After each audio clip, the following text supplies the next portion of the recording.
itu? Hah? Paman Doblang. Paman Doblang puisinya judulnya. Oke, kita coba Mas. Kalau belum kenal kita kenalan dulu deh. Paman Doblang. Bro. Terdengar nggak? Paman Doblang. Terdengar, Paman Kak. Doblang. Mereka masukkan kamu ke dalam sel yang gelap, tanpa lampu, tanpa lubang cahaya pengap. Ada hawa, tak ada angkasa, terkucil, temanmu beratus-ratus nyamuk semata, terkunci, tak tahu kapan pintu akan terbuka. Kamu tak tahu di mana berada.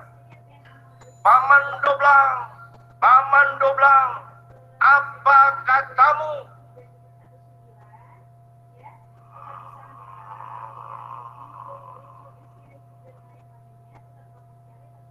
Ketika haus, aku minum air dari kaleng karata. Sambil bersila, aku mengarungi waktu.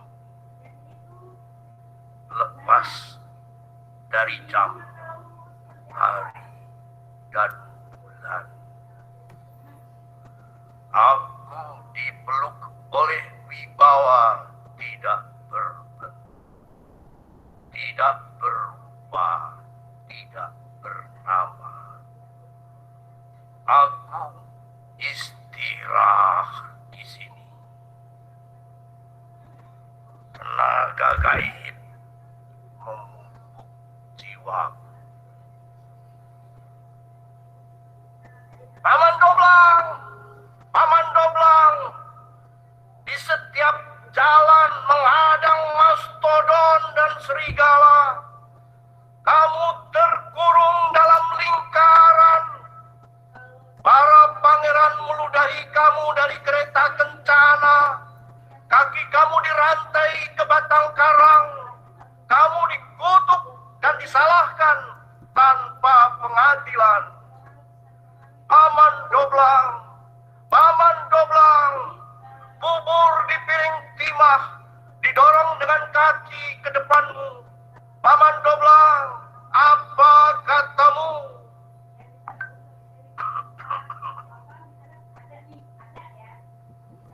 Kesadaran adalah matahari. Kesabaran adalah bumi.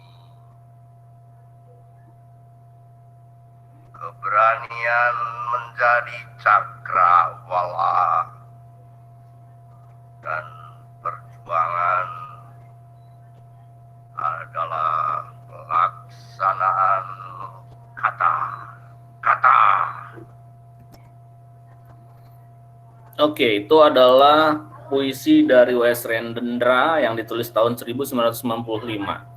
Coba saya minta testimoni dulu deh, testimoni dari teman-teman setelah menyimak dari puisi yang ditampilkan di layar dan didengarkan oleh teman-teman. Mungkin siapa ya? Aulia mungkin ya bisa memberikan sedikit komentar. Bebas tentang apa saja, tidak terbatas terhadap stilistika itu. Mungkin pengalamannya atau apa sih yang kamu rasakan? Seperti itulah, bebas. Testimoni, namanya testimoni. Aulia, silakan. Iya Pak, saya maksudnya gimana Pak? Komen puisi yang tadi itu Pak ya? Iya, testimoni. Ya, setelah apa yang kamu rasakan, apa yang kamu terima, apa yang kamu tangkap? Yang saya rasakan itu saya seperti sedang berada di ini Pak, apa namanya? Pidato para pejuang gitu Pak. Jadi kan itu suasananya kan memang sedikit, menurut saya sedikit menegangkan, karena juga cara berbicaranya yang mungkin membuat puisi itu sampai pada saya tuh dengan cara yang menegangkan gitu Pak. Oke. Karena Mungkin ke Syahroni. seperti itu. Siap. Terima kasih Aulia. Syahroni. Baik Pak, Eh, testimoni dari saya pembawaan puisi yang sangat hebat oleh Rendra, karena kita tahu bahwa W.S. Rendra itu bapaknya puisi Indonesia, presiden puisi Indonesia, dengan Cie. pembawaan dengan pembawaan yang sedemikian rupa, membawa getaran tertentu gitu bagi pendengarnya, dan menjadikan saya bertanya-tanya siapa Paman Doblang itu. Paman Doblang itu siapa? Nanti dicari, nanti dianalisis. Baik Pak. Kabarnya sih Paman Doblang adalah dia sendiri, karena momennya adalah 1995. 1995 itu adalah momen ketika dia di penjara ketika Orde Baru. Panji, yuk Nji, terakhir Nji.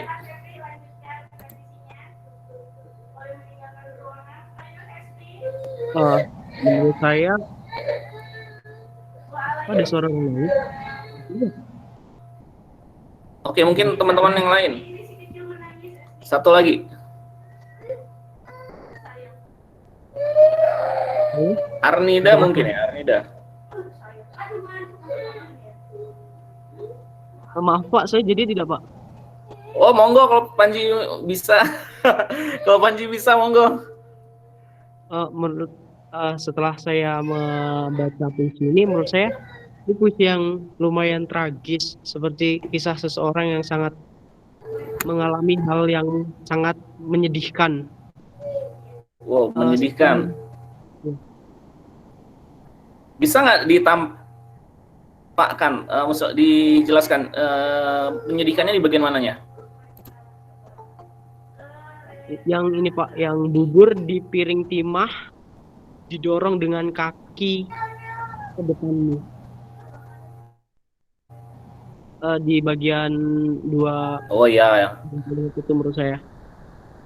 Kan kalau orang di penjara kan emang ya sih juga kan dikasih makannya. Iya, kayak diperlakukan bukan seperti manusia. Siap. Jadi semena-mena ya.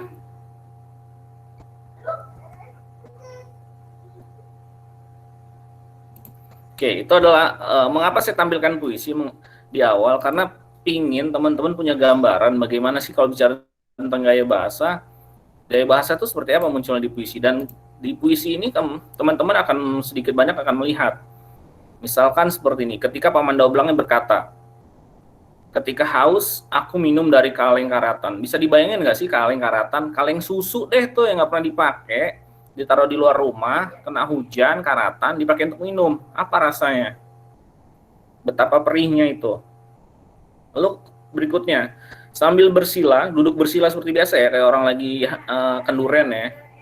Sambil bersila, aku mengarungi waktu, lepas dari jam, hari, dan bulan. Bayangkan, waktu diarungi. Waktu itu konkret atau abstrak? Debatable ya. Lalu lepas dari jam, apakah jam, hari, dan bulan itu bisa membelenggu seseorang? Debatable lagi, bisa didebatkan. Lalu berikutnya, ada kalimat, aku dipeluk oleh wibawa tidak berbentuk.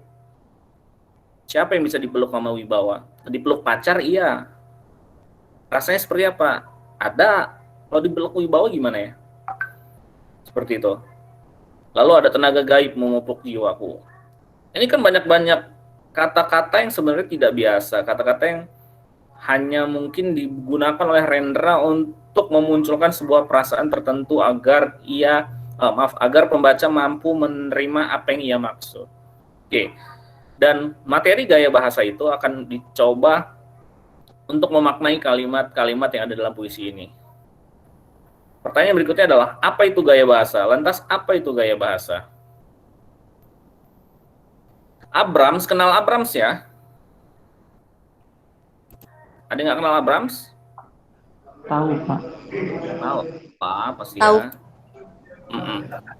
Abrams mengatakan bahwa gaya bahasa itu adalah bagaimana seseorang penulis berkata mengenai apapun yang dikatakannya. Jadi ketika bicara tentang gaya bahasa, ya apapun yang Anda tulis, Anda sampaikan itu adalah gaya bahasa. tidak peduli dengan tuturannya, maksudnya pola-polanya kita belum bicara tentang itu.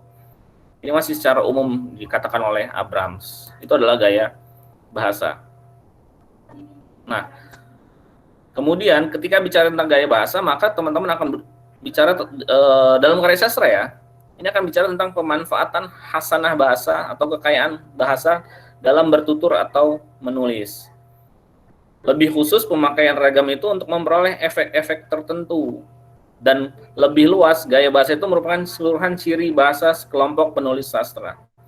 Nah, dari 3 pengertian ini, 3 pemaparan ini, sebenarnya nanti teman-teman akan menemukan bahwa kalau misalnya baca buku, teman-teman baca buku yang saya share, teman-teman akan mengenal namanya stilistika deskriptif, ada namanya stilistika genetik.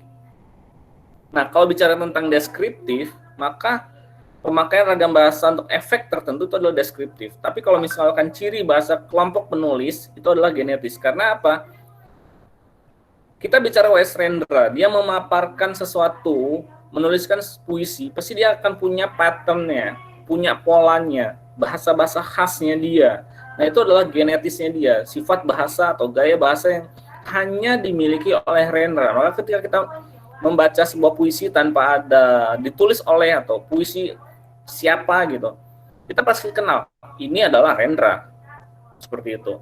Karena itu bersifat genetis, hanya dimiliki oleh si pengarang tertentu. Sementara kalau deskriptif, kita harus memaknai puisi itu sendiri, dilihat dari bentuknya, seperti itu.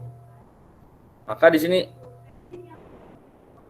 nah, saya cut dari puisi tadi. Teman-teman tadi udah baca dan udah dengar. Dari gaya bahasa ini, teman-teman pasti akan secara tidak langsung akan melihat atau mungkin bisa kalau kata Panji, merasakan ya, tergambarkan apa yang dirasakan oleh si penulis. Seperti itu.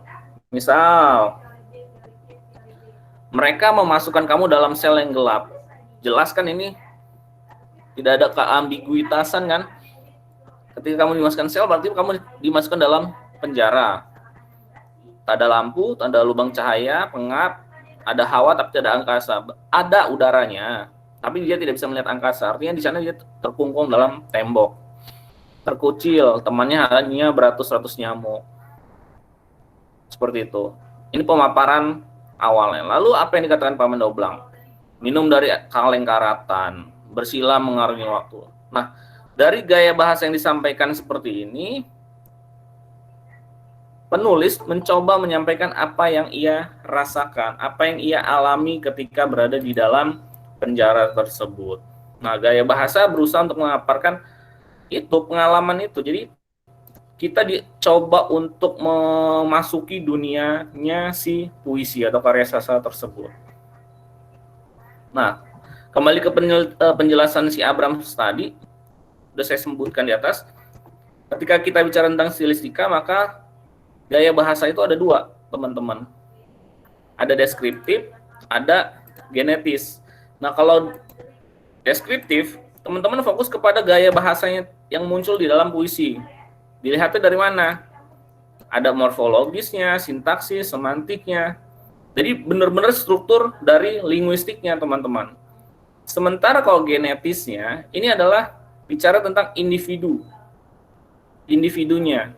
Misalkan kalau ada seorang, misalkan sebut saya sastrawan, memunculkan repetisi dan dia selalu mengandalkan repetisi, yaitu adalah genetisnya dia, bahwa repetisi, majas repetisi adalah genetisnya dia.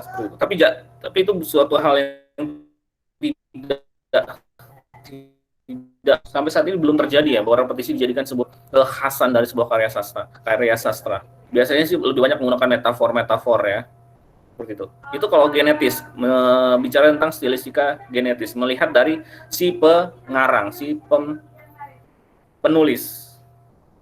Oke, sampai di sini dulu. Ada yang ingin tanyakan oleh teman-teman? Saya, Pak. Panjang loh ini materi. Monggo, siapa ini? Panji, Pak. Panji, monggo Ji. Berarti di stilistika genetis ini kita seperti menganalisis ciri khas dari pengarang itu, Pak. Iya, Apa jadi seperti ketika nanti teman-teman mau bicara stilistika genetis, maka bicaranya bukan satu puisi atau bukan satu karya sastra, Ji. Maka ketika Panji bicara tentang stilistika genetis, maka Panji akan berusaha mendedar 5, 10, 15 atau lebih puisi karya seseorang. Karena akan dicari benang merah dari beberapa karya tersebut, apa sih kekhasannya, seperti itu. Karena nanti teman-teman kalau misalnya bicara tentang stilistika kan bicara tentang linguistik. Nah, linguistik kan ruangnya banyak ya. Bisa di fonologinya, ya kan? Bisa di morfologinya, bisa di leksikalnya, bisa di semantiknya. Jadi 1, 2, 3, 4, 5 puisi sekian banyak itu harus digedar. Mana nih nanti yang muncul paling banyak gitu. Nah, setelah itu ditemukan, maka disimpulkan bahwa genetisnya puisi ini ternyata ada di dalam fonologinya, misalkan bahwa dia selalu menggunakan vokal yang selalu lirih, i seperti itu untuk menyampaikan kedukaan, misalkan seperti itu. Begitu, Panji.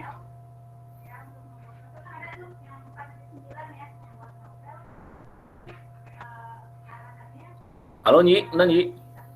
Ya, Pak. Terima kasih, Pak. Yap. Yuk, yang lain ada lagi?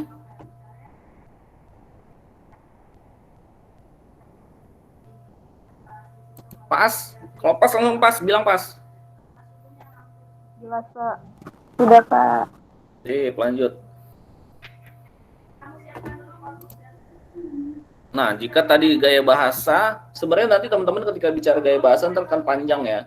Ini cuma saya batasi sampai di situ saja, karena nanti ketika teman-teman bicara tentang gaya bahasa, maka akan teman-teman temui terkait dengan majas dan lain-lainnya. Itu nanti teman-teman bisa dipelajari sendiri, karena kalau bicara tentang majas pasti masa iya sih anak bahasa dan sastra Indonesia belum paham apa itu metafora, hyperbol, ya kan? Pasti udah paham ya. Jadi itu saya tidak gali lebih jauh, cukup sampai situ saja. Maka bicara tentang gaya bahasa, maka bicara tentang struktur linguistik kebahasaan. Apa saja ya, ada morfologi, ada sintaksis, ada semantik, dan lain-lain ya. Maka dari situ saya cut, tidak akan saya lanjutkan. Nah, kita akan masuk ke defamiliarisasi. Ini sudah kalian, mudah-mudahan ada yang baca lah. Ketika teori sastra modern pun, kalau misalnya tidak membaca, mungkin pernah mendengar. Ada namanya defamiliarisasi dan ada otomatisasi. Nah, bicara tentang gaya bahasa, maka kita bicara tentang familiarisasi. Defamiliarisasi ini adalah karya besar dari Skolovsky, salah satu formalis Rusia. Nah, tujuannya si Skolovsky untuk defamiliarisasi itu apa? Mengasingkan karya sastra. Maka di sini disampaikan bahwa tujuannya adalah menyampaikan sensasi hal sebagaimana mereka dipersepsikan dan bukan sebagaimana mereka ketahui. Teknik serupa adalah membuat objek menjadi asing, mempersulit bentuk, menambah kesulitan dan panjang persepsi karena proses persepsi merupakan tujuan estetika itu sendiri dan harus diperpanjang. Seni adalah cara untuk merasakan kesungguhan dari suatu objek. Kadang pernah nggak sih kalian temukan ketika baca novel, harusnya novel itu akan sampai pada titik klimaks. Tapi entah kenapa si penulis novel ini justru malah memperpanjang cerita dengan menambahkan adegan-adegan sekunder ataupun mungkin adegan-adegan lainnya, tambahan yang tidak penting, sehingga akhirnya klimaks itu tertunda. Itu adalah salah satu cara defamiliarisasi. Dan ketika Skolovsky menampilkan defamiliarisasi, tujuannya adalah sebenarnya untuk fokus kepada bagaimana sastra itu diresapi. Sebenarnya nggak lepas gini loh teman-teman. Ketika kalian ketika kemarin formalis Rusia tidak saya sampaikan. Ketika bicara tentang familiarisasi, untuk teman-teman pasti akan bicara tentang fabula dan buzet. Fabula cerita, buzet itu adalah alurnya, cerita dan alur. Nah, cerita ini adalah fondasinya, alur ini adalah bagaimana teman-teman mengolah cerita tadi. Misalkan ceritanya adalah momen 17 Agustus misalkan. Oh, jangan gitu deh, saya pakai yang paling mudah. Mudah-mudahan teman-teman tahu namanya novel Prawira Negara. Pun kalau misalnya belum baca, cari deh nanti. Ada novel Prawira Negara. Dia ini adalah cerita novel sejarah, bukan sejarah novel ya. Novel sejarah. Bercerita tentang agresi militer Belanda II. Si Akmal Nassiri Basral ini menggunakan fabulanya adalah agresi militer Belanda II. Fakta cerita, memang benar fakta juga. Di sejarah kita ada. Tapi Zuzetnya, nah dia menggunakan fabula ini sebagai Zuzet atau pengaluran cerita. Di situ ada namanya Kamil Koto, orang ya pemuda yang membersamai Prawira Negara dalam kesehariannya memperjuangkan Indonesia tetap ada gitu. Ini adalah fabula dan Zuzet. Bagaimana sesuatu yang asing dan aneh gitu loh. Seperti itu. Jadi kalau bicara tentang familiarisasi maka akan ada fabula dan Zuzet. Ada fabula ini adalah cerita inti atau pondasinya. Zuzet itu adalah pengaluran dari bagaimana cerita ini muncul. Seperti itu. Lanjut deh. Nanti kalau misalnya kalau misalnya masih bingung dengan namanya formalis Rusia dan fabula Zuzet, insya Allah kan semester ini saya memberikan materi juga tentang formalisme Rusia atau teori sastra modern ke teman-teman semester 2. Nanti materinya juga bisa kalian akses nanti bisa saya buka deh kalau misalnya itu kelasnya sebagai guest, kalian bisa main-main atau nanti kalian bisa klik video yang saya buatkan untuk mereka. Karena nanti yang ini juga nanti akan saya buatkan video biar kalian bisa mengulangnya kembali. Jadi pendekatan tadi yang disampaikan oleh Skolowski bahwa iyakah kebanyakan mengonfrontasi teori estetikanya Potepnya. Potepnya ini dulu salah satu formalis Rusia. Bahwa pencitraan tidak ada seni dan khususnya tidak ada puisi. Bahwa pencitraan di dalam seni itu tidak penting, seperti itu dia katakan. Bahwa justru yang penting adalah bagaimana berceritanya. Sebaliknya, ia mendefinisikan bidang aktivitas sastra di mana perangkat berbasis linguistik menciptakan pengalaman yang lebih kompleks. Penyair lebih berpusat pada mengatur gambar daripada membuatnya. Jadi gini, yang dimaksud di sini adalah bagaimana teman-teman ketika menuturkan cerita,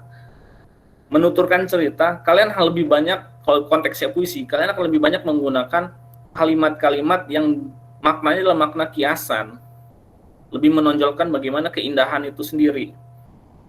Pemaknaannya nanti dulu. Biarkan pembaca yang akan memaknainya. Dan diharapkan tetap pemaknaan itu sama dengan apa yang disampaikan oleh pembaca. Jadi fokusnya adalah bagaimana mengindahkan, walaupun nantinya akhirnya akan menjadi aneh, karena itu ada tujuannya. Jadi seperti itu ya. Bahasa digunakan untuk menganehkan puisi itu sendiri. Banyak metafor, banyak hiperbolanya, nggak masalah, tidak apa-apa, karena tujuannya adalah untuk mengindahkan puisi. Tapi tujuannya nanti akhirnya jadi aneh Pak puisi itu. Ya memang itu tujuannya adalah seperti itu. RSS akan dibuat aneh atau terasing dari bentuk struktur aslinya. Itu adalah Skolowski. Nah, dengan karya seni dalam arti sempit yang dimaksud adalah karya yang dibuat dengan teknik khusus dirancang untuk membuat karya sejelas mungkin artistik. Jadi keindahan yang dikejar. Tujuan seni sastra adalah keterasingan. Itu yang Skolowski sampaikan. Oh, ini adalah masih yang dikatakan tentang the familiarisasi. Ia tidak menyebutkan nama objek yang dikenali, tetapi mendeskripsikannya seolah-olah dia baru melihatnya untuk pertama kali. Dengan cara ini dia menusuk hati nurani. Terus disampaikan di kalimat kedua, teknik defamiliarisasi diterapkan oleh banyak penulis. Misalnya mendeskripsikan dalam literatur tindakan seksual atau organ seksual. Ada yang pernah baca Agatha Christie? Kalau misalnya sering baca Agatha Christie, teman-teman mungkin paham terkait dengan apa yang saya sampaikan di sini. Teknik defamiliarisasi ini. Saya tidak akan mendetailkan, tapi kalau misalnya tahu novel Agatha Christie, mudah-mudahan paham. Tujuan pencitraan dengan mentransfer persepsi biasa dari suatu objek menjadi sebuah persepsi baru. Jadi bahasanya itu lebih banyak untuk menunda menggunakannya sebagai contoh agar ia terlihat tidak biasa. Lanjut, irama sebagai clue. Bahasa puisi memberikan kepuasan, itu pasti tampak aneh dan indah, dan ada pada kenyataannya seringkali sebenarnya asing. Irama prosa adalah elemen otomatisasi yang penting. Dalam hal prosa, irama diotomatiskan karena yang konstan dan pembaca cepat terbiasa. Sementara dalam puisi, irama bervariasi dari satu puisi ke puisi lainnya. Jika irama puisi disistematisasi, akan menjadi elemen yang mengotomatiskan seperti dalam kasus prosa. Cun nggak kalimat ini? Kalau di novel, kalau di dalam novel, strukturnya itu otomatis konstan. Dalam artian gini, ceritanya pasti akan alurnya maju aja, atau mundur mungkin, atau maju mundur, bisa jadi seperti itu. Atau mungkin kalau bicara tentang puisi yang sesuai dengan kaidah kita, rimanya pasti ada a atau ab, seperti itu kan. Tapi kalau misalnya kita bicara tentang defamiliarisasi, maka iramanya akan bervariasi dari satu bait ke bait yang lain, seperti itu. Karena yang dikejar adalah keanehannya. Dia berusaha untuk melabrak semua pakem yang ada. Intinya itu. Sesuatu yang tidak biasa, sesuatu yang menabrak aturan, itu adalah defamiliarisasi. Nanti teman-teman kalau misalnya di V-Class ada gambar ini, silakan klik tautan ini bisa diklik. Waduh. Diklik di tautan ini harusnya akan menuju kepada contoh bagaimana defamiliarisasi digunakan. Sorry, sebentar saya ganti share screen-nya. Berat emang materi ini, makanya nanti saya berusaha setelah ini nanti akan berikan materinya berupa audio video yang bisa kalian lihat nanti dan bisa kalian jelas ambil lagi. Orde Baru.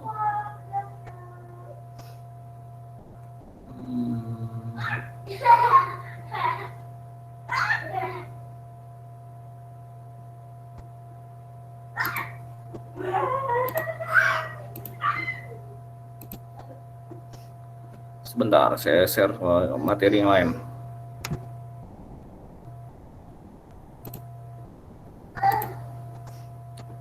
Apa yang tampil di tempat kalian? Orde Baru sebagai landasan fabula dalam novel Entrok karya. Oke, ini bisa kalian lihat, bisa kalian download juga, nanti bisa kalian cari. Ini bagaimana nanti akhirnya defamiliarisasi dipakai. Makanya tadi saya bilang defamiliarisasi akan fokusnya kepada fabula dan zuzet, seperti itu. Nah, ini adalah salah satunya yang dipakai. Nah, di sini nih dikatakan nih. Nih saya cetak nih. Saya blok. Jefferson mengatakan kaum formalis memplot cerita itu sebagai pondasi. Sedangkan olahannya yaitu alur zuzet. Nah, proses pengolahannya itu dinamakan defamiliarisasi. Seperti itu. Nah, ini kebetulan yang Oki Mandasari ini fabulanya adalah Orde Baru. Fabulanya adalah Orde Baru. Nah, zuzetnya seperti apa? Zuzetnya adalah zuzet itu bicara tentang imajinasi. Nah, sederhananya gitu deh. Zuzet itu bicara tentang imajinasi. Imajinasi seperti apa? Imajinasi yang berusaha dikembangkan melalui fabula. Kalau fabulanya adalah Orde Baru, maka di Orde Baru itu harusnya kan ceritanya tentang ya Orde Baru ya, peristiwa sejarah Orde Baru ya. Tapi si Oki di sini tidak bicara tentang Orde Baru saja, tapi ada hayalan-hayalan dia. Nih, misalnya hayalan gitu, nih Mbah Soleh gitu kan, Pak Ratmadi gitu kan. Ini kan adalah hayalan, bukan tokoh yang benar ada di dunia nyata loh. Ya bisa saja mungkin ada, tapi ini adalah tokoh hayalan yang berusaha dihadirkan sebagai zuzet untuk menjelaskan fabula tadi. Alur penceritaan yang dicoba dimasukkan oleh Oki Mandasari ke dalam ceritaan tadi gitu. Fondasi cerita fabula tadi. Keseluruhan novel yang disebut adalah proses defamiliarisasi, penganehan, pengasingan.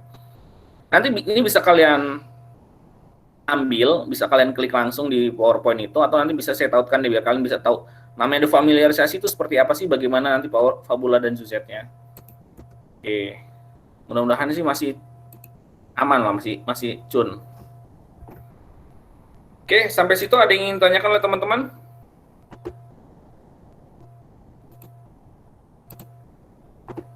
Kita agak sedikit berlari sebenarnya. Panas tuh Nirma, panas tuh Nirma. Pak, bahas apa sih Pak? Gitu.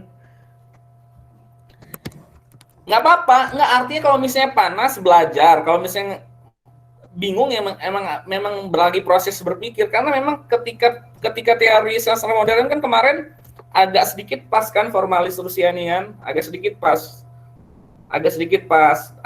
terlewati. Nah, makanya untuk kali ini saya berusaha untuk mengulang kembali bahwa bicara dengan defamiliarisasi maka bicara tentang cerita dan alur.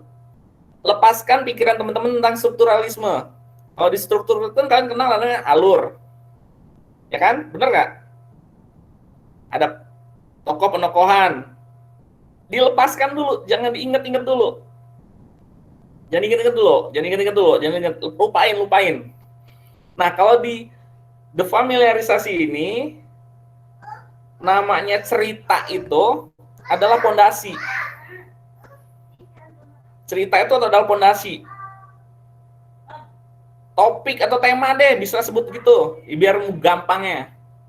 Nah, kalau di formalisme Rusia, cerita, pondasi, atau topik ini disebutnya fabula. Nah, dari pondasi ini kalian kembangkan cerita. Misalkan fabulanya misalkan terkait dengan peristiwa 17 Agustus, atau peristiwa tadi ada Orde Baru, ada mungkin peristiwa naiknya Pak Karomani sebagai rektor, misalkan seperti itu. Terserah, apapun ceritanya. Nah, kemudian kalian dari cerita tadi, pondasi tadi, kalian imajinasikan sebuah puisi, sebuah karya sastra. Nah, penceritaannya ini, pengalurannya ini yang disebut zuzet.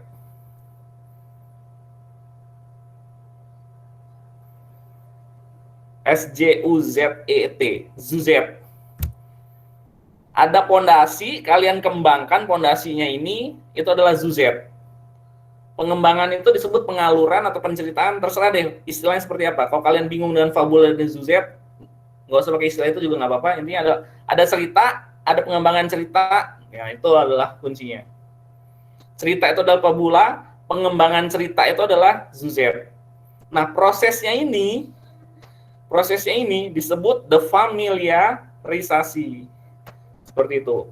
Pengasingan, penganehan. Gitu. Panas? Pak, izin bertanya, Pak. Monggo. Sebelumnya saya di sini ada dua, Pak. Satu untuk audio sama untuk video, Pak. Ya. Yang ingin saya tanyakan, berarti sebenarnya sekaligus memastikan, Pak, berarti yang diasingkan atau dibuat asing itu si faktanya itu ya, Pak? Yang diasingkan? Fabulanya. Yang diasingkan zuzetnya, Ge. Proses pengasingannya itu adalah ketika kalian merangkai kata tadi. Iya, maksudnya bahannya dari fabulanya itu. Iya, kerangkanya kan fabula. Hasil dari defamiliarisasi itu zuzet itu kan, Pak? Iya bukan? Ya, Saroni coba, Saroni bantu. Sebenarnya masih agak bingung sih Pak. Cuman kalau fabula itu dari inti apa yang akan dikembangkan melalui zuzet. Nah kemudian antara fabula dan zuzet ini lah yang disebut dengan defamiliarisasi. Alhamdulillah ada yang nangkep, alhamdulillah. Gitu ada Bi. Nah, jadi yang kalau misalnya tadi dibilang, Pak, yang proses penganehan itu gimana? Yang jelas proses penganehannya bukan fabula ya, karena fabula ini adalah inti, fondasi kalian, topiknya kalian kan. Bicara tentang topik kan berarti belum ada produk kan? Topik skripsi kalian apa? Minat baca. Nah, apa minat baca itu apa? Produknya belum ada kan? Nah, kalau bicara tentang skripsi ya, baru bicara kan ada persepsi mahasiswa terhadap ini gitu kan terkait minat baca. Nah, itu baru namanya produk. Nah, Kalau misalnya yang dianehkan apa? Yang dianehkan adalah karyanya yang sudah defamiliarisasi tadi. Fabula pondasinya, proses pembuatannya Zuzet. Nah, hasil produknya itu adalah defamiliarisasi. Proses penganehannya seperti apa? Kalau misalnya puisi tadi, misalkan penggunaan gaya bahasanya yang bisa saja penuh dengan personifikasi atau metafor-metafor yang aneh seperti itu, yang terlalu banyak repetisi misalkan, itu adalah sebuah defamiliarisasi. Si Kawinka masih ingat? Masih, Pak. Masih, Pak. Itu salah satu defamiliarisasi loh. Itu salah satu defamiliarisasi. Kenapa? Dari pakem jelas puisi nggak ada kayak gitu puisi. Puisi itu kan AB-AB. Puisi itu kan biasanya 4 bait ya setiap barisnya. 4 baris setiap bait ya, balik. Tapi si Kawinka kan kayak tangga. Sika, kawin, kasih, kawin, kasih, ka. Itu adalah salah satu bentuk dari defamiliarisasi. Aneh. Melanggar kodrat gitu loh. Gitu ya, Dabia. Ya Pak, mulai ngecun saya Pak. Alhamdulillah. Ya, ada lagi.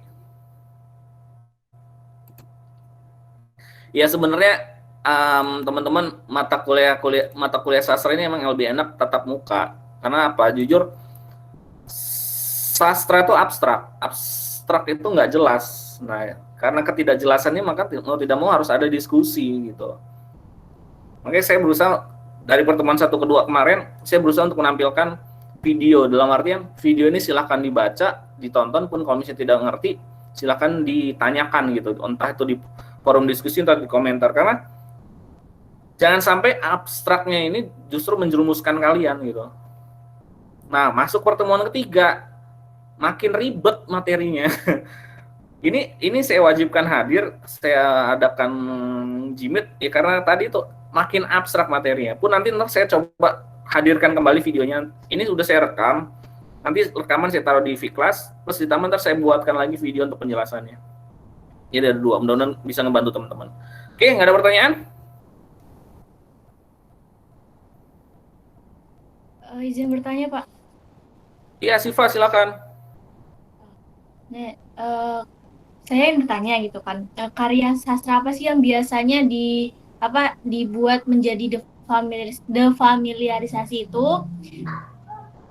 Ya. Pak. Itu aja. Oke. Pak, kalau bicara tentang defamiliarisasi dalam karya Indonesia apa saja yang sering muncul? Novel, puisi menggunakan itu. Memang tidak banyak.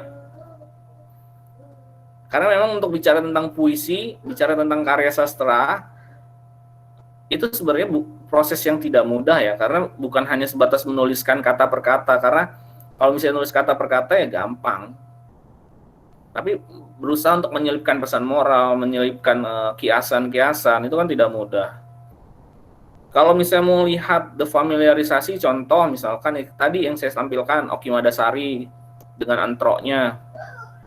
Lalu teman-teman baca Rendra, bisa Rendra itu termasuk puisi-puisinya tidak mudah untuk dipahami loh sebenarnya.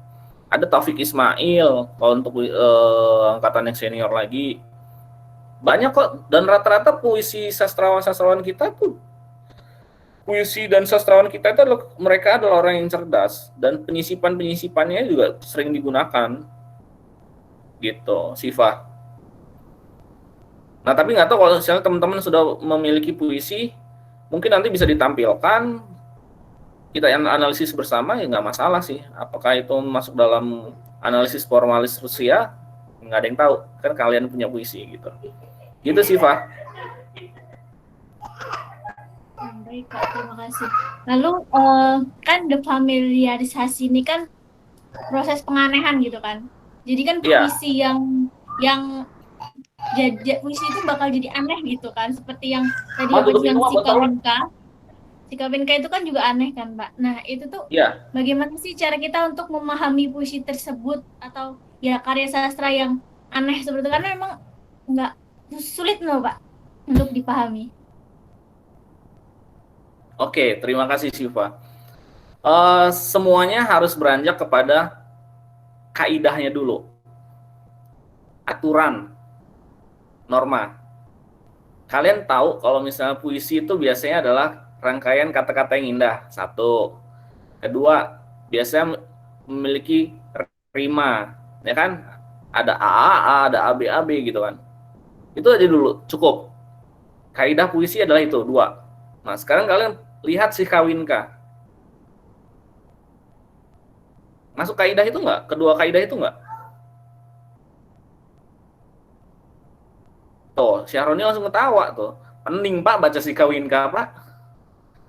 Maknanya apa nggak tahu Pak, siapa sih kawin sama siapa gitu kan. Ngasih apa gitu. Tapi ketika si kawinka kalian tuliskan menjadi paragraf biasa, pasti ketemu kok.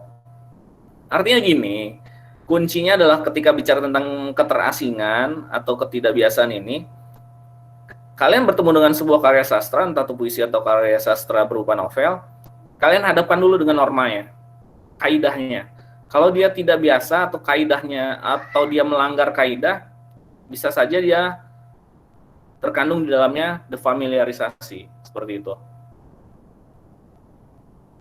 Karena bicara tentang defamiliarisasi, dia akan menabrak norma atau pakem.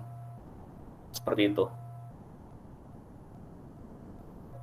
Oke, ada lagi teman-teman? Saya Pak, Yo Afra, asik nih. saya pengen tahu Pak, kalau tujuan dari familiarisasi ini apa ya Pak? Apakah cuma untuk Oke. apa ya, mencari hal yang baru apa gimana gitu? Nah, pertanyaannya dijawab sendiri.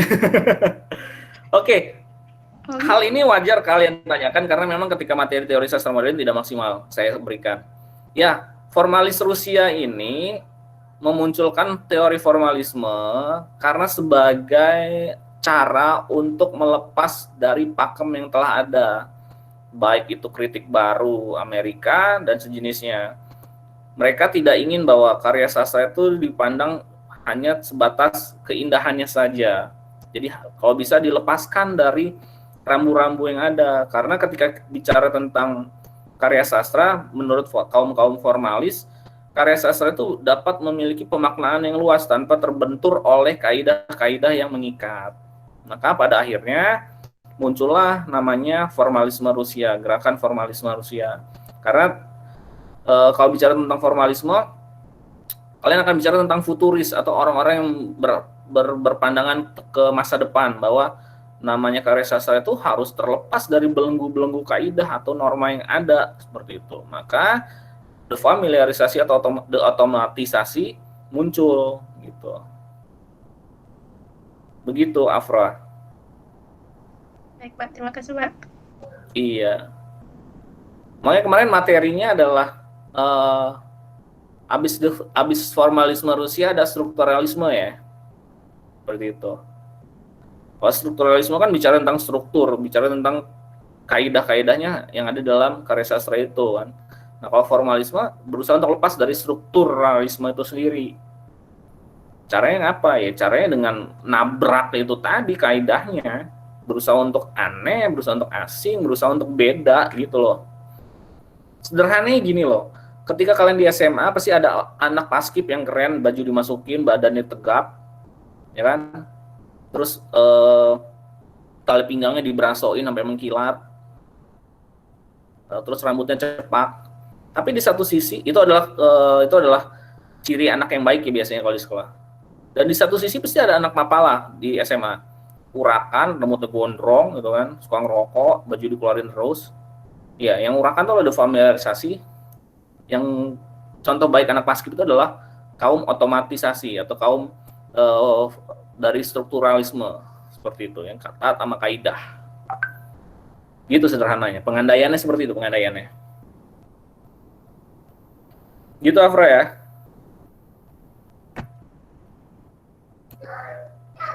Oke, ada lagi teman-teman?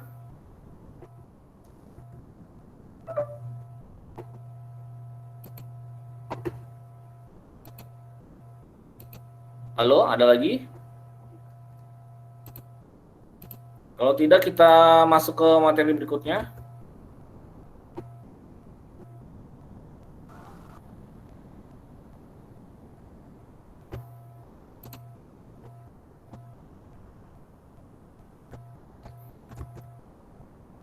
Tampil nggak nih? Tampil, Pak. Tampil, Pak. Mudah ya? Oke. Cukup selesai, cukup sampai di sana aja. Defamiliarisasi, kita masuk ke foregrounding. Nah, foregrounding apa lagi? Pak, foregrounding ini apa sih, Pak? Makanan apa, Pak? Gitu. Iya, foregrounding adalah makanan enak. Pernah melihat teman-teman yang hobi foto, pernah melihat gambar-gambar seperti ini? Pernah? Gambar-gambar yang fokusnya di depan, terus yang gambar di belakangnya atau backgroundnya blur, nggak jelas, tapi fokusnya di depan itu nyata. Konsepnya sama, ada foreground atau latar depan, ada background atau latar belakang.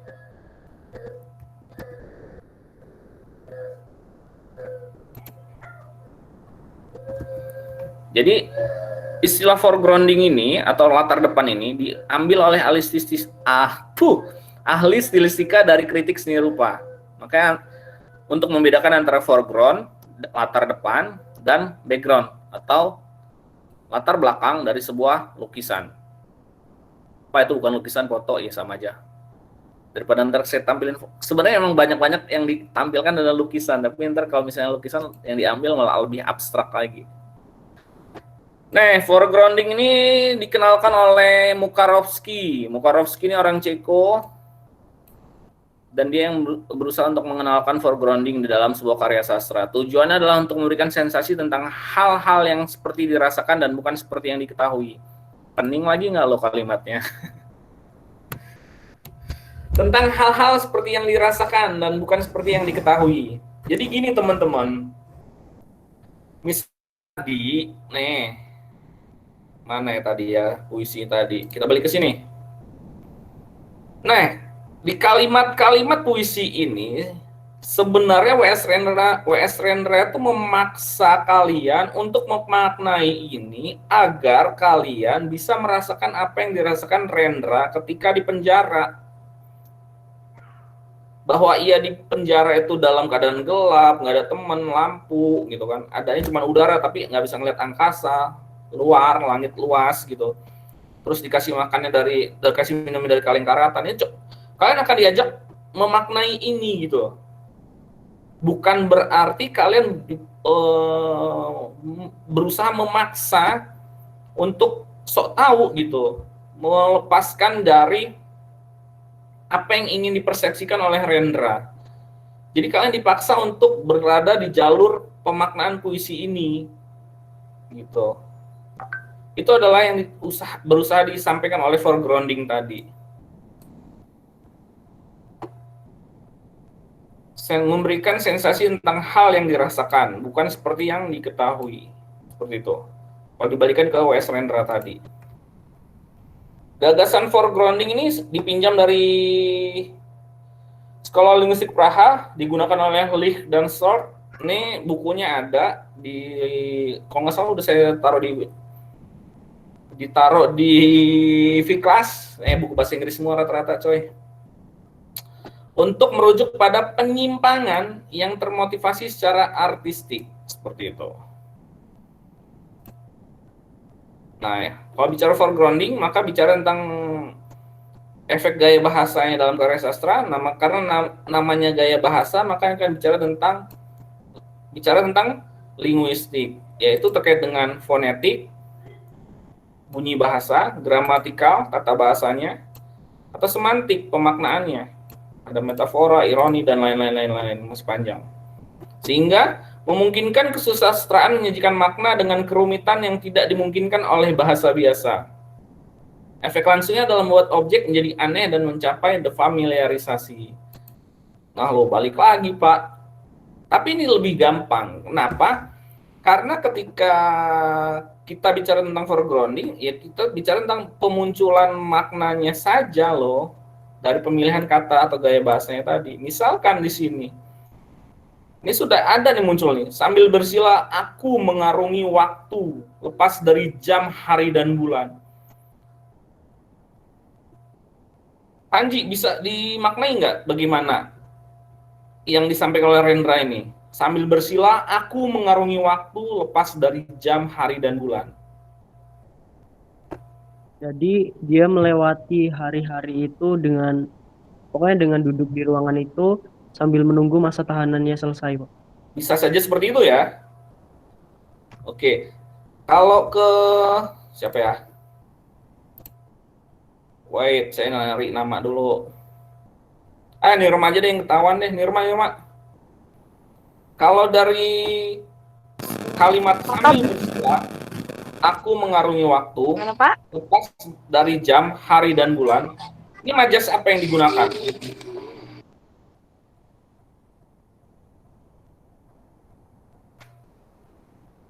Majas apa yang dicoba disampaikan oleh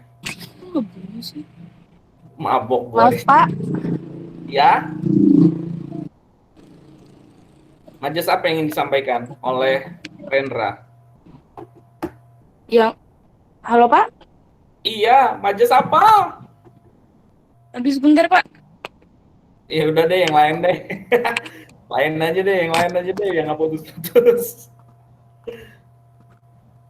Meisya, coba. Baik Pak. Iya, Meisya. Coba, nggak apa-apa, tebak-tebakan aja. Majas apa? Kias. Apa? Kias. Hah? Majas Majas kias. kiasan. Sambil bersila aku mengarungi waktu. Mengarungi waktu. Waktu tuh bisa diarungi nggak? Hiperbola Pak. Personifikasi Pak. Hah? Majas hiperbola Pak. Personifikasi, Pak. Personifikasi Pak. Personifikasi. Metafora. Hiperbola, metafora, berantem gitu. Personifikasi, Pak. Pak, berarti Personifikasi Pak. wah, berarti nanti yang tugas di Fiklas itu nggak usah susah-susah ya. Lebih baik pakai fokus ke puisi ini aja ya, nanti dicari ya. Biar sekalian mumetnya. Ya wes, untuk PR ya, untuk PR. Kita lanjut. Sorry. Mana tadi PowerPoint-nya? Nah, ini dia. Kembali, kita ke depan lagi. Nah, penyimpangan yang termotivasi secara artistik. Jadi dia lebih fokus kepada keindahan struktur bahasanya tadi. Penggunaan keindahannya seperti apa? Ya bisa saja lewat majas-majas tadi, kan? Entah itu metafora, personifikasi, repetisi, dan sejenisnya.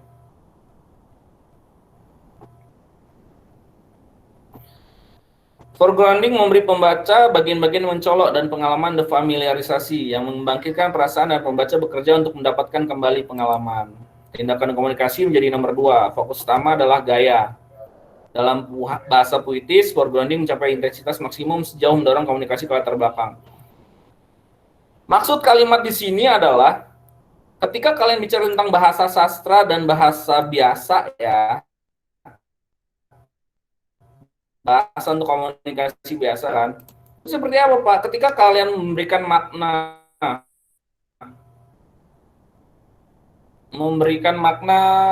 aduh saya lupa, ngeblank otak. Ketika kalian bicara tentang misalkan habis diputusin misalkan gitu, Ji, gue sakit loh Ji, diputusin sama dia gitu kan. Itu komunikasi biasa antara seseorang kepada Panji. Tapi ketika ada orang menuliskan bahwa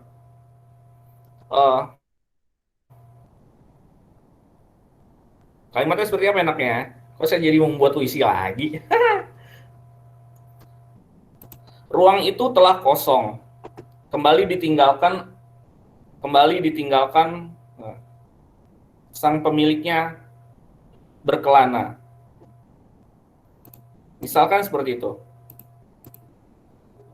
Ini saya tarik dulu ya, biar bisa panjang ya.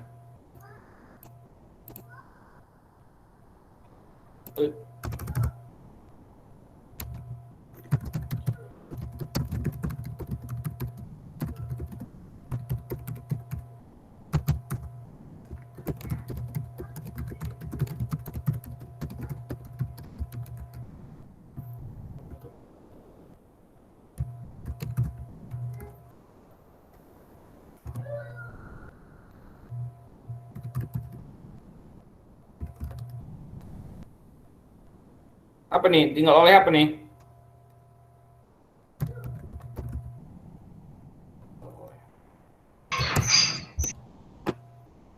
Misalkan di sini. Ini adalah kalimat biasa, komunikasi biasa yang tadi disampaikan tadi. Ini adalah kalimat yang disampaikan oleh foregrounding tadi, bahwa komunikasi itu menjadi nomor 2. Kalau misalnya komunikasi akan to the point gitu kan. Intinya adalah, Ji, gue sakit loh, Ji, abis diputusin gitu. Langsung komunikasinya tersampaikan, apa yang ingin dimaksudkan itu langsung sampai. Tapi kalau ke karya sastra biasanya akan lebih jelimet dulu, kita harus berusaha untuk memaknainya dulu. Nah, itu adalah tujuan dari foregrounding. Caranya seperti apa? Dengan menggunakan kaidah-kaidah dari linguistik tadi. Bisa lari ke dalam semantiknya, penggunaan majasnya, metaforanya, atau dari struktur tata bahasanya. Seperti itu. Tergantung teman-teman, atau mungkin lari ke fonetiknya, sajaknya. Kalau misalnya, seperti kita tahu, kalau misalkan penggunaan vokal A gitu, biasanya ketika menggunakan vokal A, biasanya puisi itu akan bicara tentang sesuatu yang semangat ya, sesuatu yang semangat, bisa bicara juga tentang amarah seperti itu. Tapi kalau misalnya akhiran I, biasanya kita akan bicara tentang sesuatu yang kesedihan gitu kan. Nah, itu foregrounding bicara di situ nanti. Tinggal kalian munculkan, mau dimunculkan di mana, lewat mana gitu, mau lewat fonetiknya, gramatikalnya, atau lewat semantiknya. Seperti itu teman-teman. Makanya tadi bilang, kalau bicara tentang komunikasi ya bilang aja, Ji, gue sakit gitu. Tapi kalau misalnya sakitnya orang dalam puisi ya, kita harus mendedahnya lewat pemilihan kata per katanya tadi. Nah, ini kata kuncinya ada di 2 nih. Sebagai kaidah umum, siapapun ingin menyelidiki makna dan nilai sebuah karya seni harus konsentrasi pada minat, lalu ada di unsur keterkejutannya.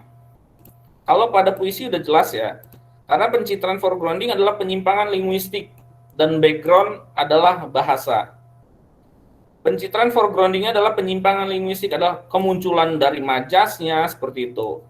Pengubahan dari tata bahasanya, seperti itu. Sementara backgroundnya atau latarnya atau medianya adalah bahasa, penyampaiannya adalah bahasa. Seperti itu tadi. Maka tadi di sini, nah di sini adalah foregroundingnya adalah majas-majas yang digunakan atau tata bahasa yang tidak umum digunakan, seperti itu. Di sini munculnya foregroundingnya.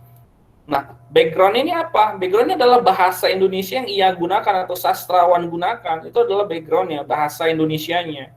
Tapi bahasa Indonesia yang seperti apa jelimetnya, itu adalah foregrounding. Gitu loh teman-teman. Nah, masuk sini, balik lagi ke puisi, Paman Doblang.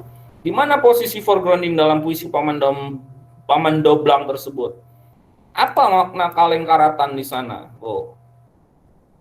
Bagaimana tenaga gaib itu dapat tergambarkan seperti apa dalam puisi itu?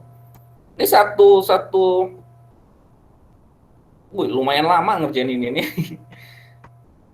Tapi kalau misalnya teman-teman nanti searching tahun 95 itu si Rendra tuh beneran lagi ngapain, atau nanti Pance nih nanti jelasin, ini Pance banget nanti. Tapi udah itu dulu. Lalu bagaimana perangkat foregrounding? Kalau di luar karya sastra, bahasa itu cenderung diotomatiskan, struktur dan artinya digunakan secara rutin. Kalau di luar karya sastra, tadi dibilang makanya, Ji, gue sakit, ya otomatis maksudnya sesuai kaidah bahasa itu sendiri, pemaknaannya tidak macam-macam, nggak akan pernah bias. Tapi kalau di dalam karya sastra, ada namanya pembiasan, ada namanya pertentangan gitu. Bahwa kaidah itu ada, tapi kaidah itu harus dilanggar.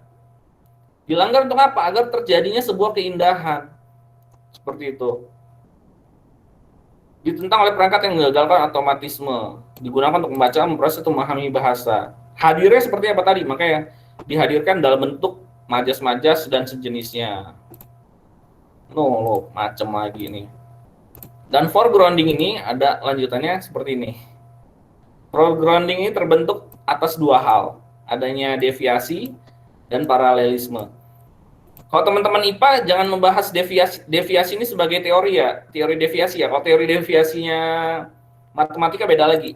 Apalagi teman-teman fisika, jangan dibahas tentang pembiasan cahaya, bukan. Ya, tapi serupa sih. Serupa, tapi tidak sama. Deviasi dan paralelisme.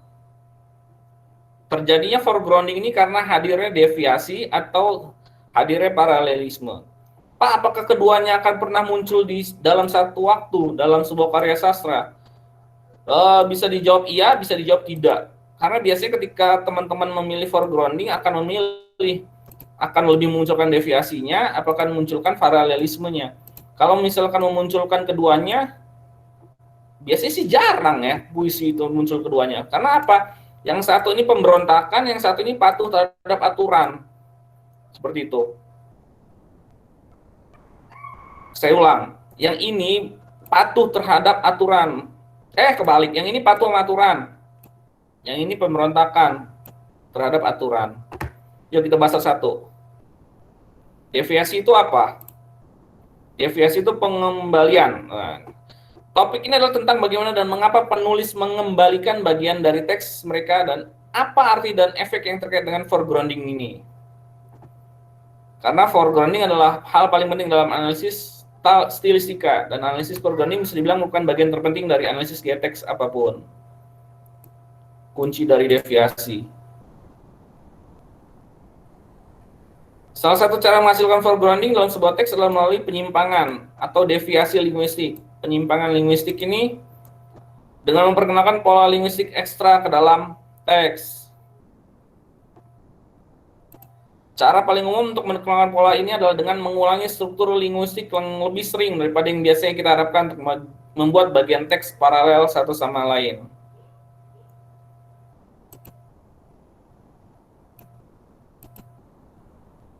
Misalnya, jika Anda melihat 3 kalimat terakhir dari paragraf sebelumnya, Anda akan merasa bahwa kalimat tersebut sejajar satu sama lain. Mereka memiliki struktur tata bahasa keseluruhan yang sama, dan beberapa kata diulang di lokasi sintaksis yang identik.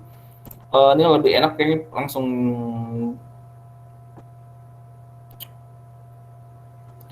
Ini teori sih sebenarnya. Gini nih.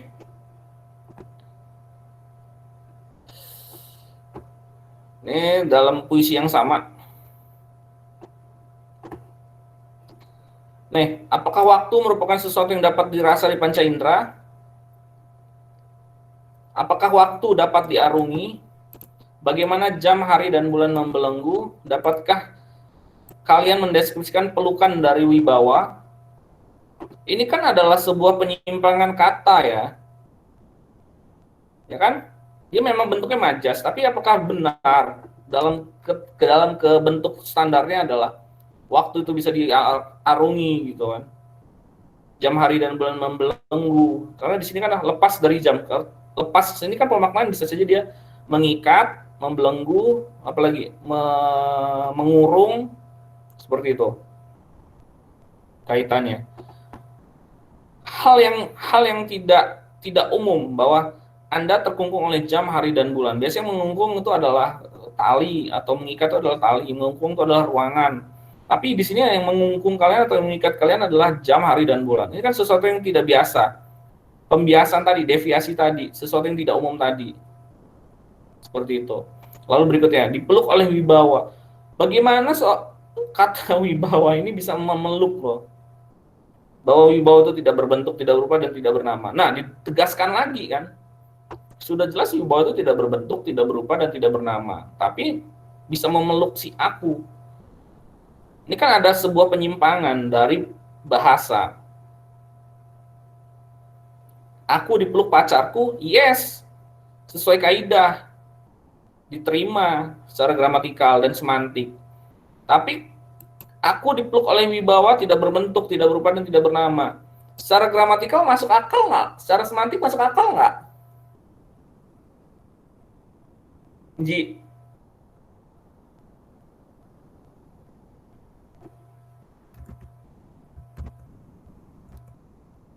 Nggak masuk akal kan? Nah, itulah deviasi. Bagaimana kalian menjelaskan deviasi tadi? Sama seperti kalian mengupas terkait dengan linguistik. Maka akan berkaitan dengan kata-katanya, atau gramatikalnya, tata bahasanya, atau fonologisnya, bunyi-bunyiannya. Ini kalau misalnya ditulis tangan, bisa lewat grafologinya, aksara atau tata tulisnya, atau semantiknya, pemaknaan, penggunaan majasnya, atau dialektisnya. Ini kalau misalnya di prosa, bukan di puisi ya, di prosa, dialektika, atau percakapannya, atau dialognya. Ini deviasi register itu kalau misalkan teman-teman sudah mendapatkan satu register tertentu, kelompok tertentu terkait dengan dialek, misalkan dalam sebuah prosa, atau deviasi historis. Ini kalau misalnya teman-teman menggunakan stilistika genetis, bahwa puisi 1, 2, 3, 4, bahwa ternyata dia menggunakan format deviasi atau pembiasan dalam sebuah karyanya, ciri khasnya, seperti itu. Itu terkait dengan deviasi, penyimpangan. Bagaimana dengan paralelisme? Kalau paralelisme,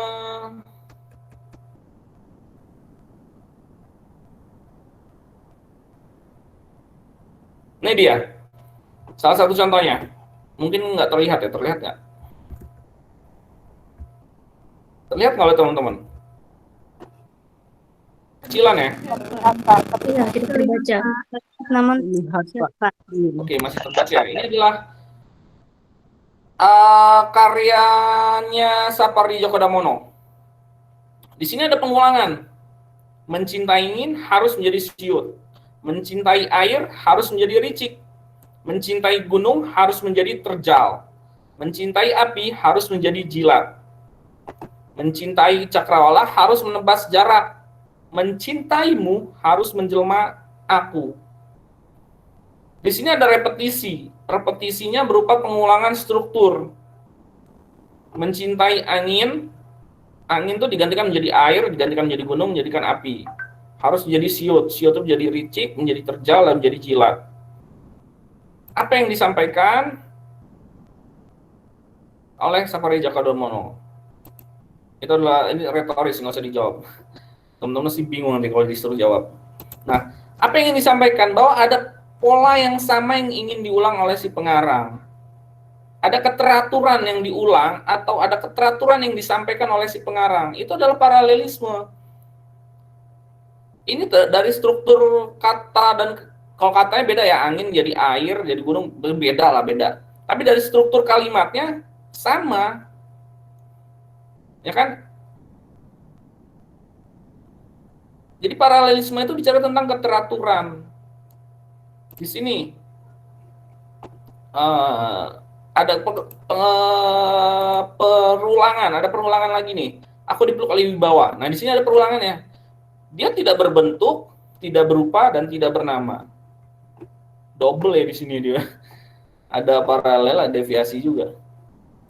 Nah, paralelisme akan bicara tentang keteraturan yang ada dalam sebuah karya sastra, teman-teman. Nah, keteraturannya seperti apa? Terjadi di semua tingkat bahasa, baik fonologis, sintaksis, morfologis, dan lain-lain. Sama sebenarnya. Dia akan muncul di dalam ini.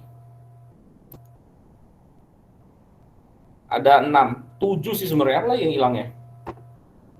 Leksikal, gramatikal, fonologis, grafologis, semantik, dialektis. Dia akan muncul dalam sana paralelismenya, keteraturannya. Bahwa nanti ketika teman-teman bicara tentang puisi, ada sih puisi yang akhirannya i semua, atau akhirannya a semua, itu bicara tentang paralelisme. Seperti itu. Ada keteraturan yang berlebihan atau struktur yang sensitif. Itu paralelisme. Kadang-kadang efek dari frasa yang diulang dalam sebuah puisi akan menekankan suatu perkembangan dan perubahan melalui kontras pada kata-kata yang mengikuti frasa yang identik. Tadi udah disampaikan di sana ya. Nah, misalkan seperti ini. Paralelisme lebih dari sekedar pengulangan struktur kalimat. Pikiran yang diungkapkan oleh pola berulang juga diulang. Contohnya seperti ini.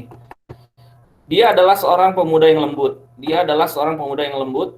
Dia adalah seorang pemuda. Ini kayaknya saya salah ketik deh. nggak tahu, kayaknya bukan lembutnya, nggak cuman dia cuman sekali lembutnya. Dia adalah seorang pria muda yang penuh kasih sayang. Dia adalah pria yang diinginkan semua orang. Dalam contoh di atas, pikiran yang berulang adalah tentang seorang pria muda dengan kasih sayang yang sangat hangat. Yang ini disampaikan seperti itu, repetisi, pengulangannya. Tujuannya apa? Efeknya memperkuat gagasan tentang pentingnya sesuatu. Maka mengulang gitu kan. Itu adalah penegasannya. Tadi Sapardi Djoko Darmono mengulang bahwa jika ingin mencintai harus menjadi apa? Jika ingin mencintai harus apa? Jika ingin mencintai harus apa? Bahwa intinya adalah jika ingin mencintaimu, munisi kapital ya, berarti mencintai Tuhan itu harus menjelma aku gitu. Ada pengulangan, ada penegasan. Lalu yang kedua, dalam prosa juga bertujuan untuk menyenangkan pembaca karena ada terjadinya dia biasanya pengarang akan perhatikan ritmenya. Sehingga biasanya pembaca akan amat senang dimanjakan dengan permainan kata-kata yang terpilih. Oke, udah sampai akhir. Kuncinya adalah terkait dengan deviasi dan paralelisme tadi, nggak usah dipusingin ya. Kuncinya adalah kalau paralelisme ini bicara tentang keteraturan. Kalau misalnya dia bicara tentang sajaknya A semua. Kalau bicara tentang I ya I semua gitu. Sederhananya.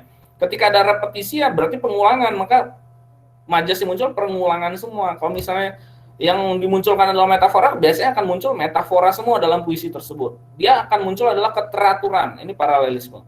Sementara di baliknya ini adalah munculnya sebuah ketidakpatuhan. Itu adalah deviasi. Makanya dia disebut adalah deviasi, pembiasan. Gitu teman-teman. Nah, bicara tentang dua ini, ya inilah terjadinya. Namanya foregrounding. Gitu teman-teman. Mudah-mudahan otaknya panas pun kalau misalnya bingung, ya saya senang kalau misalnya bingung, berarti teman-teman belajar dan sedang belajar. Prosesnya mungkin nggak bisa sehari 2 hari, karena memang ini materi yang amat sangat berat. Nanti kita sama-sama belajar, sama-sama diskusi aja. Kalau misalnya teman-teman masih ada yang ingin ditanyakan gitu. Oke, materi PowerPoint-nya 41 lembar, banyak banget. Itu terkait dengan gaya bahasa dalam stilistika. Ada yang ditanyakan oleh teman-teman? Pak, baru kali ini belajar bahasa panas otaknya, Pak.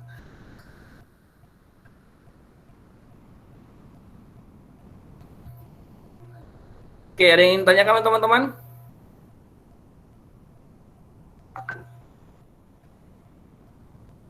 Halo? Cukup, Pak. Oke, cukup. Cukupnya Adek, Cun, atau give up? Alhamdulillah Cun Pak, dikit-dikit. Alhamdulillah ya. Ya, pokoknya nanti rekamannya, nanti saya tautkan kembali di Vkelas. Rekaman Jimit kita akan saya tautkan di Vkelas. Lalu nanti penjelasan berupa video juga akan saya tautkan lagi di Vkelas. Seperti itu. Nah, berkaitan dengan tugas tadi, yang di Vkelas, itu kan saya minta cari puisi yang paling ringan yang bisa kalian analisis. Nanti takutnya kalian malah bingung lagi dari puisinya. Jadi puisinya nggak usah milih-milih, puisinya pakai puisi W.S. Rendra tadi ya. Paman, ya. Paman Doblang. Jadi itu Paman Doblang udah ada, kan beberapa udah saya kasih clue. Nanti tinggal dibuka-buka lagi rekamannya. Nah, ntar kalian analisis Paman Doblang nih bercerita tentang apa sih gaya bahasanya. Misalkan masing-masing personal bisa saja akan membahas tentang deviasi, atau mungkin bicara tentang paralelismenya, atau bicara tentang langsung struktur foregroundingnya, atau bicara tentang the familiarisasinya. Terserah bebas sama teman-teman, karena ini masih belajar, tidak akan ada benar salah. Tapi ntar kalau misalnya materi ini sudah dikumpulkan oleh teman-teman, nanti akan kita bahas. Ntar sedikit banyak berusaha saya share ke teman-teman hasilnya seperti apa dan harusnya seperti apa. Itu waktunya 2 pekan kok, panjang. Jadi nggak usah beban mental. Ini belum apa-apa, ada habis soalnya megang pala gitu kan. Wah, tugas lagi, Pak. Bu Eka itu tugas sudah banyak, Pak. Bener, Pak. Bener, Pak. Bu Sisa, Bu Eka ngasih tugas apa? Ngasih tugas masih presentasi, Pak. Masih presentasi. Presentasi mah gampang ya. Belum Iya. belum aja Pak nanti tugasnya. Oh iya. Ketika bicara tugas langsung mukanya bete semua, ya Allah. Oke, masih 2 pekan, 2 pekan. Jadi kalau misalkan ini tanggal 21, tanggal 21, ini tanggal berapa? Tanggal 7 ya? Ini tanggal 7 berarti tanggal 21. Tanggal 21 pukul 23.59. Seperti itu, masih panjang. Dan ketika kalian mengumpulkan tugas, gunakan format bahasa Indonesia yang baik dan benar, ada covernya, nama kalian, covernya sesuai dengan panduan karya tulis ilmiah, ya.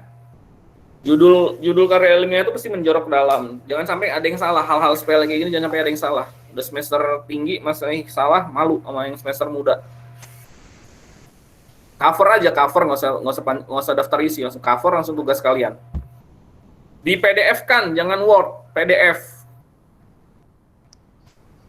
Ya Pak. Ya, soalnya nanti takutnya kalau misal di V-Class itu kalau misalnya kalian mengumpulkannya Word, ketika saya unduh formatnya langsung bubar. Jadi misalnya kan kalian udah ada enter gitu kan antar paragraf ya, itu nanti ketika masuk ke V-Class itu akan jadi satu semua, jadi kayak masuk ke Notepad gitu. Jadi ketika mengumpulkan dikompres jadi PDF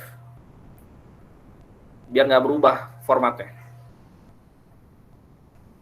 Nanti kalau misalnya belum paham, masih bingung, insya Allah paling lambat besok saya upload video penjelasan terkait dengan materi tadi, PowerPoint tadi, jadi biar bisa kalian lihat-lihat lagi. Nah, nanti terkait dengan materi foregrounding, materi tentang defamiliarisasi, deotomatisasi, itu kan materi teman-teman teori sastra modern semester 2. Nanti kalau misalnya teman-teman masih bingung juga, nanti bisa ngulik juga di videonya. Karena janji saya kepada teman-teman, saya akan menebus hutang yang kemarin yang tidak tersampaikan ya, terkait dengan formalisme, strukturalisme, resepsi pembaca, dan lain-lain. Begitu. Oke, ada yang ingin disampaikan dengan materi hari ini? Pak, please, hentikan penderitaan ini. Gitu. Ya, apa sih? Luar biasa, Pak. Luar biasa. Iya, pesan saya cuma satu. Sastra itu memang kadang-kadang dianggap sepele sama teman-teman. Padahal sastra itu memang agak rumit sih. Tapi tidak lebih rumit daripada teman-teman membahas tentang linguistik. Karena linguistik itu adalah fisikanya bahasa. Jujur, saya dulu pengantar linguistik cuma dapat nilai B. Curhat. B, enggak ding, gue ngulang coy. Saya ngulang. C- kalau nggak salah dulu C-. Dulu saya di UI dapat C-, sumpah. Pengantar linguistik. C- ngulang semester keempat. Alhamdulillah cuma dapat B+.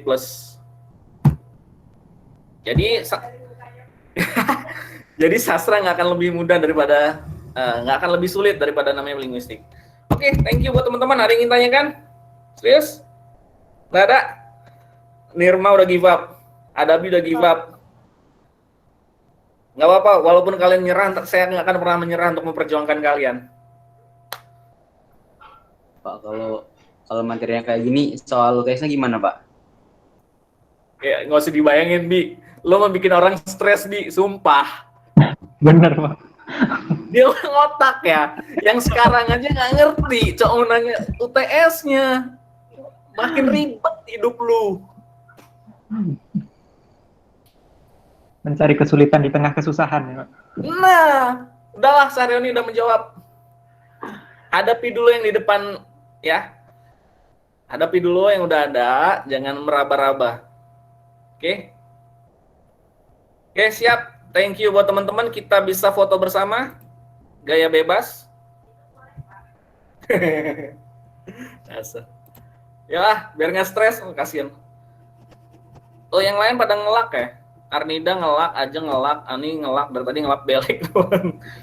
Perlu saya out dulu ya, ntar saya masuk lagi ya. Bisa nggak? Takutnya malah putus, Pak. Iya juga sih. Ceng layout dulu deh. Bisa tuh berubah. Akan berubah. Nah, kan kelihatan. Soalnya Mesia dari tadi gerakannya nggak berubah dia. Ah, kan Siti Ayu goyang tuh. Tadi nya Siti Ayu nggak goyang. Yuk. 1, 2, 3. Ya nggak share screen, bodo amat. Yuk, 1, 2. Yuk. Nah, nambah tuh. Azhara udah buka. Thank you. 1, 2, 3. Oke, terima kasih buat hari ini teman-teman. Mohon maaf kalau udah membuat otaknya panas, pun kalau misalnya nggak paham, nggak ngerti, ya ntar saya berusaha untuk menghadirkan kembali penjelasan lebih detail dengan contoh-contoh yang lebih detail biar teman-teman bisa lebih paham lagi. Pun kalau misalnya nanti ada yang belum paham, video ini bisa ditonton kembali di V-Class. Sudah saya rekam. Terima kasih. Oke, selamat berpanas-panas ria. Silakan analisis paman doblangnya. Oke. Thank you buat semuanya. Wassalamualaikum warahmatullahi wabarakatuh. Waalaikumsalam warahmatullahi wabarakatuh. Terima kasih Nirma, Setiayu, Michelle, Usisa, Syahroni. Terima kasih Pak. Ada Abi, thank you. Terima kasih Tia, Mori. Ini semuanya, Ais, pamit. Assalamualaikum, dadah.